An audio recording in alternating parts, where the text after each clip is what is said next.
Have you ever tried to add a cape or clothing to your character in Unreal, but it just doesn't move at all, you know? It stays static. Without realism, I am masked. In today's video, I will show you how to give realistic movement to your fabrics, so stay until the end, because this process can completely transform the appearance of your characters. If you enjoy it, leave a like. Subscribe to the channel and let's go.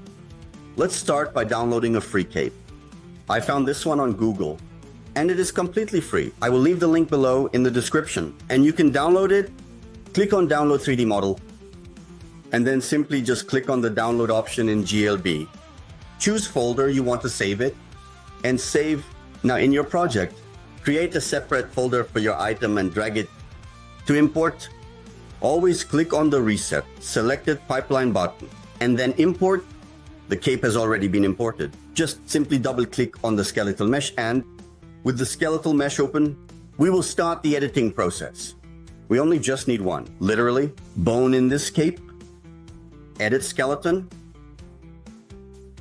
Delete all the bones. And let's rename the first one. Note that this process is very important. Rename it as root. Then click on accept. Select margin. Merge all. Comic. Right. The first part is done now. Select the cape. Right click on the item and select this option. And then click on create. Simply right click on the cover again, just like before. Apply clothing data and select the one we just created. After that, make sure that the clothing option in window is already enabled. If it is, this button will appear for you. Activate cloth paint, which means you will paint the weight of the fabric, such as, let's activate it, and it slightly changes the screen. Here on my right, sometimes it might appear on your left. I place it on the right. This tab is the clothing tab. Simply click on the newly created file we just created. And let's go down. Here in the radius option is the size of the paintbrush, so to speak. Let's set it to 20. It's approximately around the weight of the fabric. Let's leave it at 100 or so, and let's paint. Let's paint roughly up to here. Up to here is good.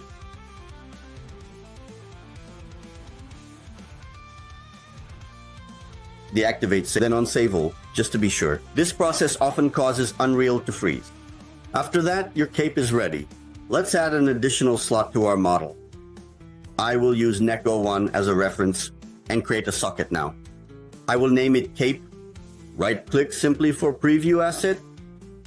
And let's select the cape. Note that it goes quite far from the character. No problem. Let's rotate it. And let's place it roughly exactly in the position we want. It doesn't need to be perfect, okay? It's just for us to test now.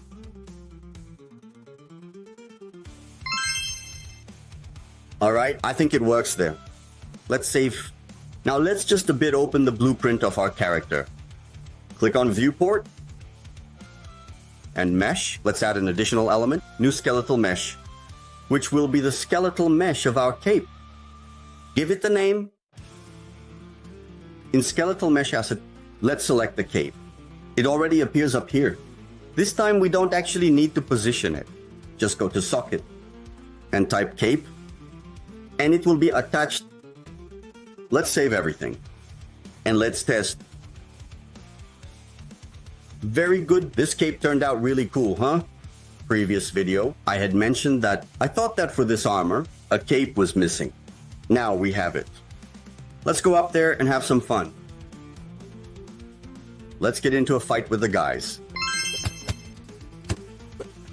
I've already made some changes this week in the combat system, but it's still not the way I want it. It's actually quite far from it. But some things have already improved. I added a special effect here in the special move. But honestly, man, it turned out horrible. Both have already fallen here. This is just an introduction to creating fabric movement and dynamics. Of course, there's much more to learn. I myself have a lot to learn still. But everything I study and learn, I will be bringing here for you.